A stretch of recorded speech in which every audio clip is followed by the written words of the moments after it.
যে রাঁধে সে চুলও বাঁধে। যাই হোক, গরম পানি লেবু দিয়ে পাঙ্গাস মাছটাকে ভালো করে আজকে ধুয়ে ফেলছে, দেখেন সাদা করে ফেলছে। এখন লেবু দিয়ে হলুদ নুন দিয়ে ভালো করে এটা মাখিয়ে ফেলছে। এবার উপর নিয়ে সুন্দরভাবে ভেজে নিয়েছি, একটা পেঁয়াজ রেখেছি, আর মশলায় যা লাগে ধনে জিরা আর হচ্ছে 5টার মতো আমি গোলমরিচ নিয়েছি।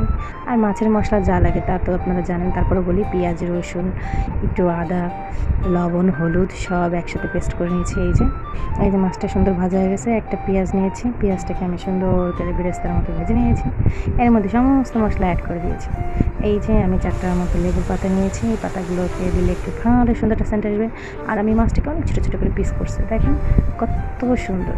আহা দেখেন কালার কি বাবারে বাবা, না খেলে বুঝবেন না, গরম ভাতের সাথে খাইলে আপনার মুখে লেগে থাকবে।